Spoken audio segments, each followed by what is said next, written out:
Ladies and gentlemen, the story you are about to hear is true. Only the names have been changed to protect the innocent.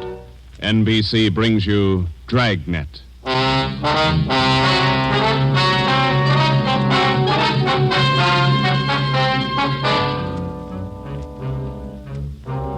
You're a detective sergeant.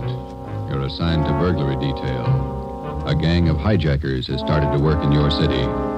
Truckloads of valuable merchandise have vanished. The thieves are clever, seem to have a foolproof system. Your job, find them.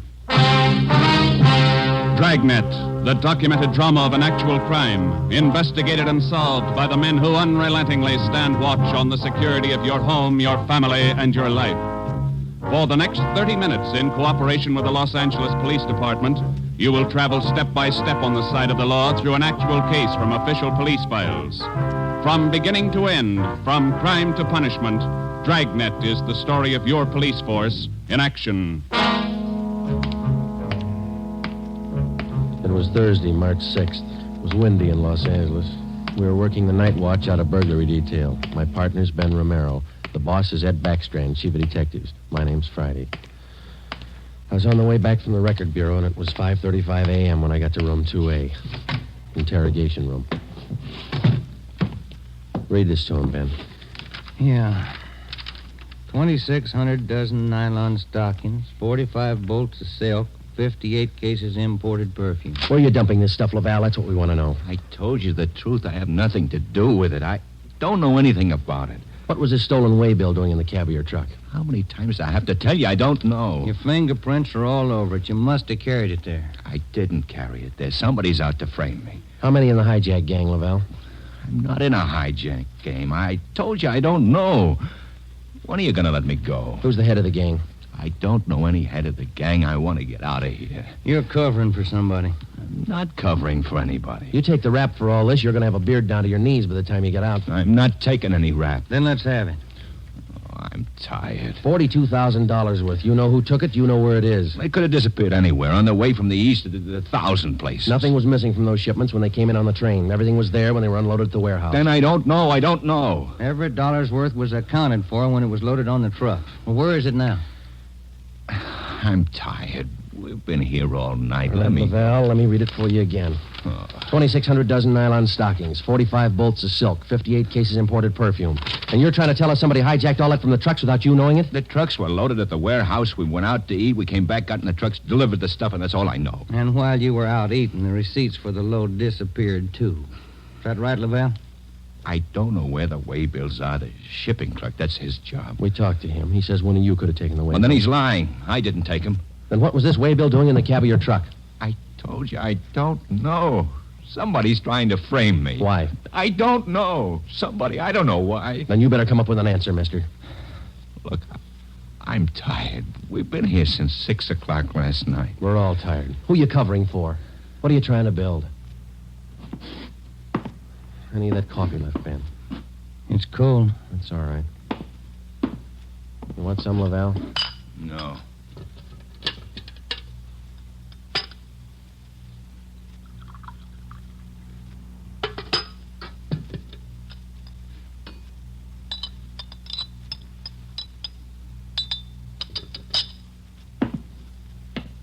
All right, now look, let's get one thing straight.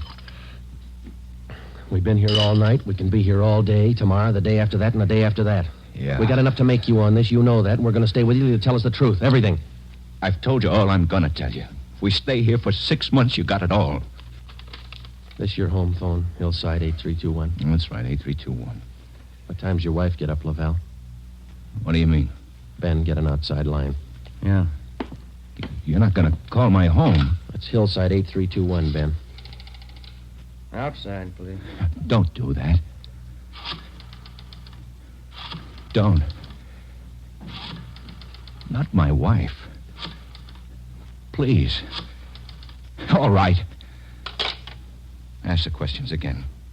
This time I'll give you the answers. Thomas Laval was 38 years old. He was a well-respected man in his community. Sometimes it's like that. You can question a man for hours, and he'll never give you any information. But somewhere in every man's makeup, there's a weak point. We were lucky enough to find Laval's. He told us that he would give us the locations where the hijacked goods were hidden.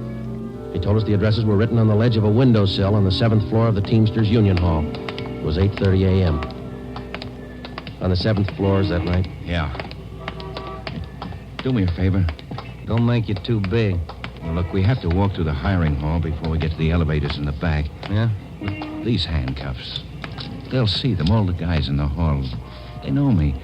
Can't you take them off my wrists till we get in the elevator? Sorry, Lavelle. Well, I won't try anything, but don't make me walk in front of them with these on. Sorry. Just till we get in the elevator. Can't you do that? I don't want the guys to see me. Well, here's my overcoat, Lavelle. I'll drape it over your hands here, and they won't see the cuffs. There you are. Come on.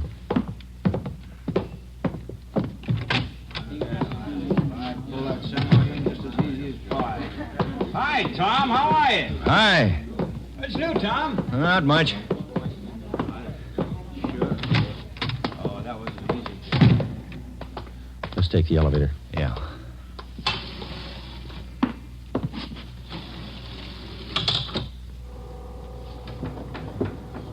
Cigarette?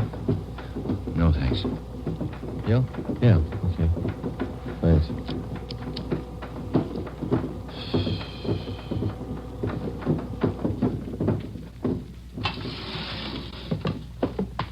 It's down this way. Let me show you. To the left. A window up ahead there. Yeah, this one. I don't see anything on the windowsill. It's on the outside. Open the window and let me check. Yeah. Let me see you. Ben, grab him. He's trying to jump. Get back here. Get back. I told you, you hear? Go! Get him, Joe. I can't hold him. He's pulling me out. Hold on, Ben. Grab me. Joe. He's slipping. Try, Joe. Hold on. He's kicking loose. I can't hold him. Hold him, Joe. Ben!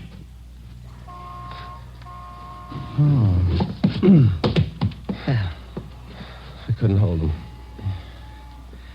You almost went with him. Let's get downstairs. What happened? Call an ambulance. There's been an accident. Thomas Laval was 38 years old. He was a well-respected man in his community. He died with the same reputation. We had a prisoner who'd met his death while in our custody. In cases like this, we had to have witnesses. By the time we got to the street, the usual accident crowd had gathered. Anybody here see the accident? What you want, witnesses? Yeah. Did you see it? Yeah, we saw it. Let's get their names, Ben. My name's Pete Garfield. This is Jack Morris. We'll be your witnesses. You'll probably be subpoenaed for the inquest tomorrow morning. Sure, we'll be there. We saw you push the guy out the window. We saw you kill him. The next morning at 10 a.m. in the basement of the Hall of Justice, Harold J. Lane, Deputy Coroner, City and County of Los Angeles, read the report of the findings of the autopsy on the body of the deceased Thomas Laval. As is customary at a coroner's inquest, the identification witness was called to testify first. Elizabeth Laval, please. Raise your right hand. Do you solemnly swear that the testimony you're about to give to be the truth, the whole truth, and nothing but the truth, so help you God? Yes. Be seated. State your name. Elizabeth Laval, What is your address? 1216 East Camarillo Drive. What is your occupation? I'm a housewife. What is your relation to the deceased? His wife. Have you viewed the body of the deceased in this office? Yes. Who was the deceased? Husband. Thomas Laval. Is there anything further you wish to add? Thank you. Step down, please. Joseph Friday. Raise your right hand. Do you solemnly swear that the testimony you're about to give to be the truth, the whole truth, and nothing but the truth, so help you God? I do. Be seated. State your name. Joe Friday, What is your address? 4656 Collis Avenue. What is your occupation? I'm a police officer in and for the City of Los Angeles. Are you the investigating and arresting officer on this case? I am. Will you state briefly the facts relating to the death of the deceased? On the morning following the arrest by us of the deceased on suspicion of grand theft merchandise, He expressed a desire to assist us in the apprehension of suspects involved in these thefts and the recovery of property taken in them. Did he assist you? Well, he informed us that if we took him to the Teamsters Union Hall, that he'd be able to obtain addresses of the locations where the stolen property was cached. You then took him there. Yes, we did. What happened? When we arrived, he requested us to remove his handcuffs. We refused. The deceased then informed us that the addresses were written on a window ledge on the 7th floor. When we arrived at the window, under the pretense of searching for the addresses, he threw himself over the ledge. I grabbed his left leg to restrain him, but he kicked loose. Did you at any time have any idea that the deceased planned such action? I did not. What did you do then? We immediately went to the location of the body and had an ambulance dispatched. Do you have anything further to state? No, I have not. Are there any questions from the jury? That's all, Officer Friday. Step down. Peter Garfield. Raise your right hand. Yeah. Do you solemnly swear that the testimony you're about to give to be the truth, the whole truth, and nothing but the truth, so help you God? Yeah. Be seated. State your name. Pete Garfield. What is your address? 1654 North Pico. What is your occupation? Truck driver. Down at General Warehouse. Did you know the deceased? Yeah. How did you know him? I worked with him. And that cop's a liar, and so's his buddy sitting over there. Please confine the testimony of this inquest to facts. Were you present at the time the deceased met his death? I told you I was. And those two cops pushed Tom out of the window.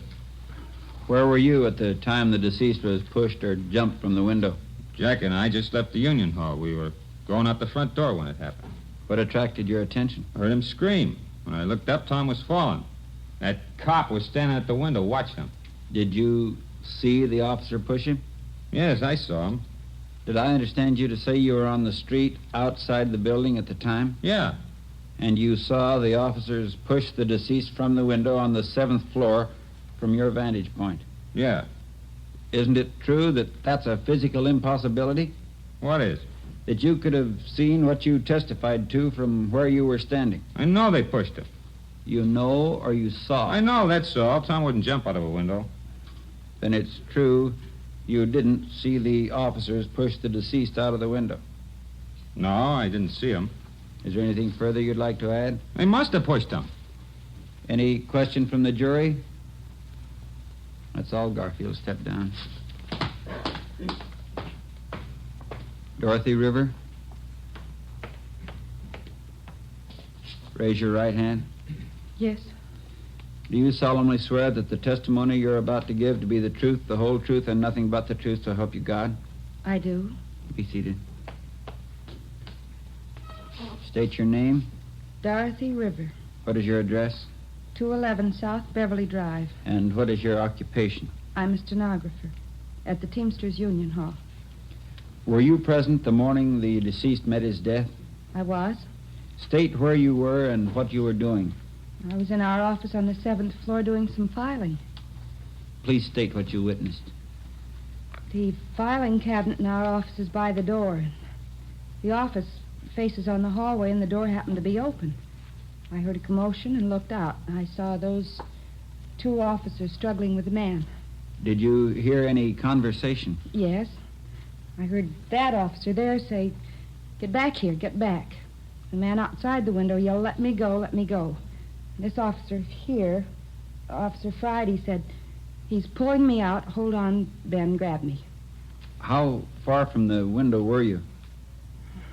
I'd say about 15 feet. Do you have anything else to add?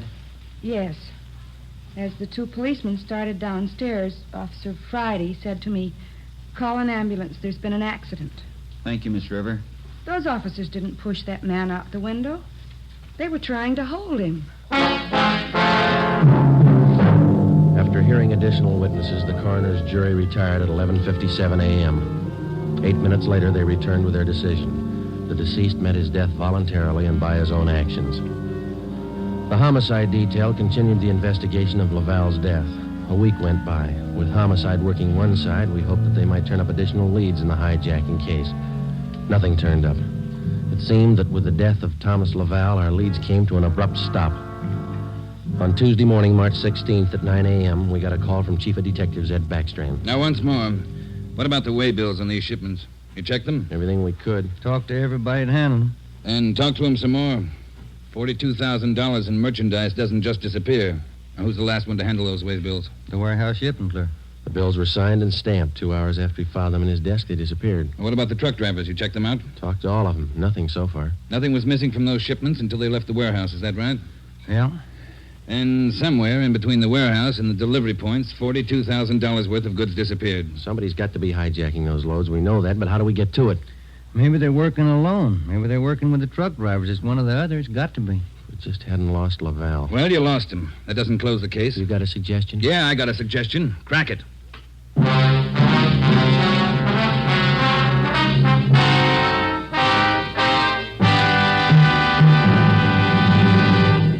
You are listening to Dragnet, authentic stories from official police files. And now, an important announcement. Ladies and gentlemen, we are pleased to announce that starting next Thursday, October 6th, Dragnet will be brought to you by Fatima Cigarettes. We'd like to take this opportunity to thank you, the listener, for your excellent response to our efforts in bringing you these weekly authentic presentations of actual cases from official files. Your letters are the only indications we have that Dragnet is a source of your listening pleasure. We'd like to hear from all of you. Starting next Thursday, October 6th, over most of these same NBC stations, Dragnet will be heard weekly at 10:30 p.m. Eastern Standard Time, immediately following the Supper Club. Check your newspaper for local release time.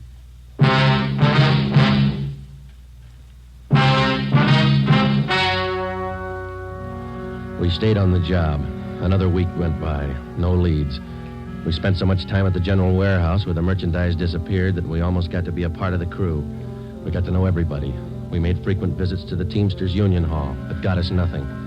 On Wednesday, March 26th, we reported in for work at 8 a.m. Friday, Romero. Yes, Skipper? You fooled around just long enough. They hijacked another load last night. $38,000. What outfit? Same, general warehouse. Who's your contact down there? Ray Hobart, shipping clerk. I'll hop down there right now and get the details. Right, Ed. There are 2 ways to solve this thing. Yeah? You can get those hijackers now or wait till General Warehouse goes out of business. Get on it.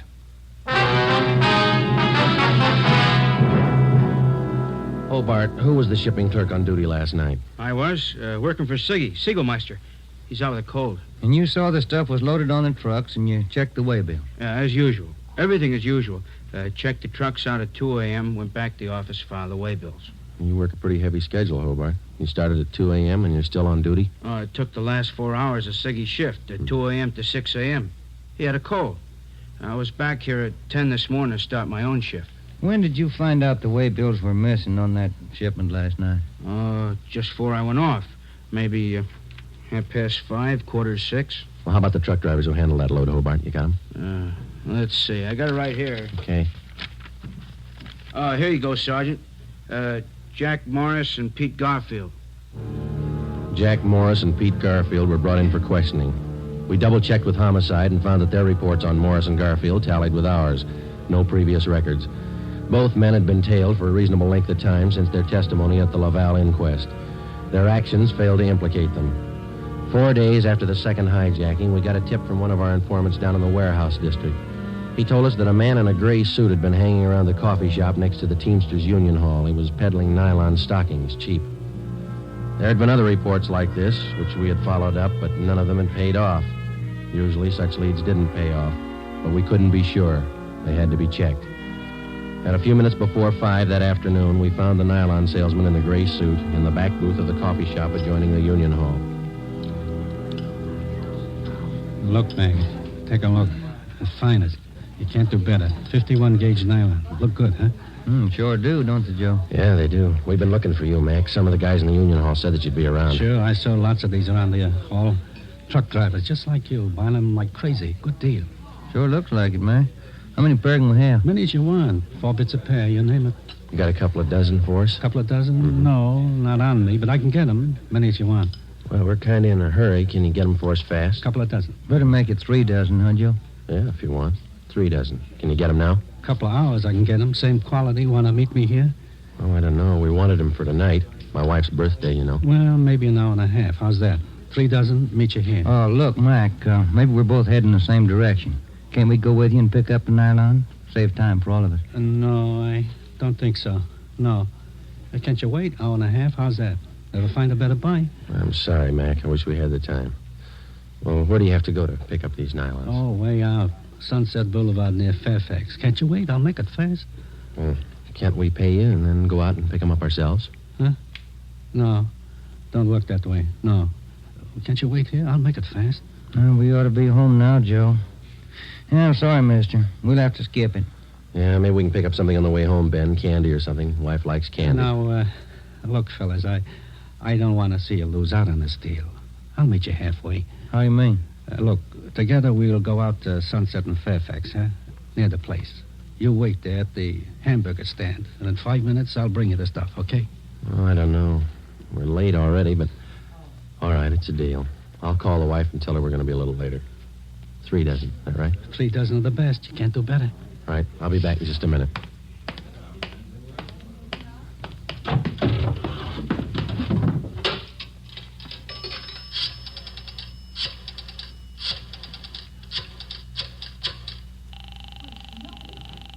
.253. 2523. Chief of Detectives Office, Chandler. Mike, Joe Friday, Backstrand there? Out right now, Joe. Well, then do me a favor, Chandler. Make it fast. Get a couple of men out to Sunset and Fairfax as fast as you can. Tell them to watch for Ben and me. You got that? Yeah, what else? We'll drive up in our car with another man. Ben and I will get out of the car and go in the hamburger stand. The other man will walk off. Whoever you get, tell him to follow that man. You got it? Right. All right. Just tail him. See where he goes, see what he does. Okay, Joe, right away. All set, Joe? She got dinner ready? Yeah, just about. We better hustle. Sure. Best deal in the world. Let's go. At 5 minutes to 6, we pulled up at the corner of Sunset Boulevard and Fairfax. It was almost dark. Ben and I got out of the car and started over for the hamburger stand on the corner. We caught a glimpse of Barcy and Kaplan in one of our detective cars parked in a gas station on the opposite corner. They had their eyes on our man. When the traffic signals changed, the man crossed the street and headed down Fairfax. Barcy and Kaplan waited a minute, and then they took off after him. He turned at the next corner and disappeared from sight. Ben and I ordered a cup of coffee, and we sat down to wait. At 6:30, we were still waiting. At 5 minutes to 7, I went across the street to the drugstore and called the office. Barcy and Kaplan hadn't been heard from. Their car, 105K, was not acknowledging calls. I had my call switched from communications to Backstrand's office. Well, they lost him Friday. I don't know how they lost him, but they lost him. Well, who's out there now? Sullivan and Whitney took a detail out there. They're combing the neighborhood right now. Well, how did it happen? A man just doesn't disappear into thin air. That's what I keep telling you about that stuff that's been hijacked. The search for the nylon salesman went on all that night and most of the next day. From his description, we ran a make on him. No previous record. He had disappeared completely. We were right back where we'd started from.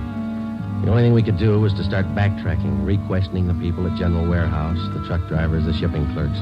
We kept a close check on Garfield and Morris, and we went back to the only possible lead still remaining, Mrs. Laval. She could tell us nothing more than we already knew.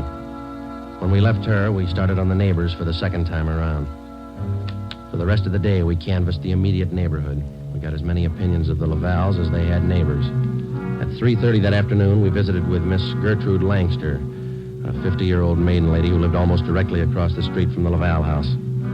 She'd been out of town the first time we covered the neighborhood. The old saying goes, Sergeant, there's no fool like an old fool. Oh, say, if I told you the chances I had when I was a girl. Yeah, but we just... not truck drivers like that. Laval man, God rest his soul. But fine, wealthy men, bankers, lawyers. Templeton Grant, you remember him? No, ma'am. I was engaged to him once. Butterfly waist, that's what he used to call me. Well, I was slim in those days. Would you like to see some pictures of me as a girl? No, thank you, ma'am. We'd just like to ask you a few questions, that's all. Could you tell us if the Lavals had many visitors to their house in the past 6 months or so? Oh, my, no. Funniest thing, I am the nosy type, Sergeant. I like to know everything that goes on around my neighborhood, and you can take my word for it, the Lavals never had visitors. You know, Sergeant Friday, you remind me of a young man I used to be engaged to just a few years ago. Yes, Miss Langston. Now, would you tell us, please? Did you have any reason to think that there was something little out of the ordinary about the Laval? Oh, little out of the ordinary, he says, but my dear man, yes. Here he was, a truck driver, and there she was with a home furnished like the Astors. Why, I even used to see him cart some of the things home in that car, his beautiful things, rugs and glassware, bolts of fabric. Oh, gorgeous. And he'd bring these things home after work. Is that it, Miss Langston? Anytime, day or night, weekends, anytime. Mm-hmm. After 4, Joe, we better call office. Yeah. Now, are you sure of all that you've told us, Miss Langster? Sure. Oh, my dear man, of course I'm sure. I watched him week after week. Well, thank you. Won't you stay for a cup of tea? I'll have Josephine fix it. Josephine? No, thank you, ma'am. Well, then, perhaps a glass of sherry? Thank you, no. But there is something. Yes? I wonder if we could use your phone, please. Oh, yes. In the hall, next to the umbrella stand. Thank you, ma'am.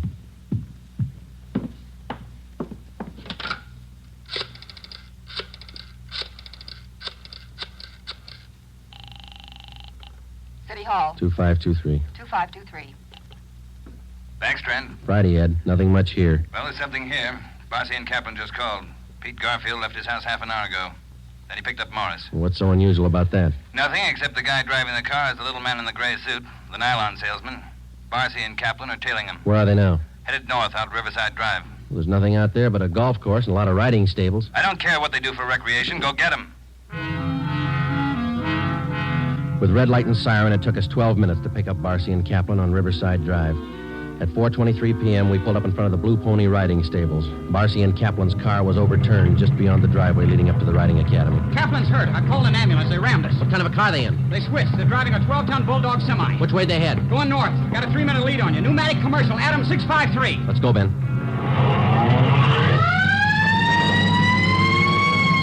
Can you see him, Joe? No, not yet. Watch that crossing.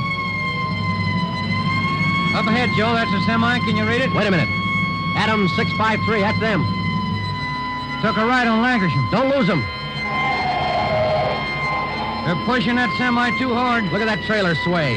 They'll have to stay on Lancashire. They're going too fast to turn now. Traffic's closing in up ahead of them. They better not turn. That's what they're doing. Look at that trailer whip. They're going over. Into that storefront.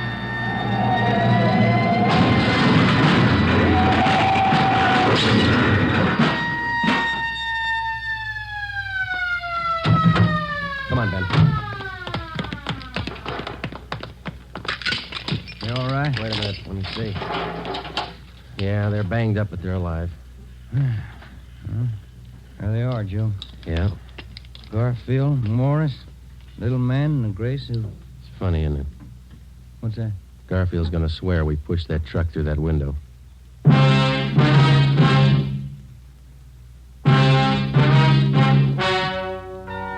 The story you have just heard is true. Only the names were changed to protect the innocent. Peter Garfield, Jack Morris, and John Dolfo, the stocking salesman, were hospitalized and later brought to trial. They were convicted on charges of grand theft and received sentences as prescribed by law. They are now serving their terms in the state penitentiary. You have just heard the 18th in a new series of authentic cases from official files. Technical advice for Dragnet comes from the Office of Acting Chief of Police W.A. Wharton, Los Angeles Police Department. Tonight's program is dedicated to motorcycle officer Elmer Forsman of the Fresno, California Police Department, who on the afternoon of October 6, 1946, gave his life so that yours might be more secure. Remember, starting next Thursday night, October 6th, Fatima Cigarettes invite you to listen to Dragnet immediately following the Supper Club. That's 10:30 p.m. Eastern Standard Time over most of these same NBC stations. Check your newspaper for local release time. Dragnet came to you from Los Angeles. Judy Canova joins the star lineup of Saturday shows tonight on NBC.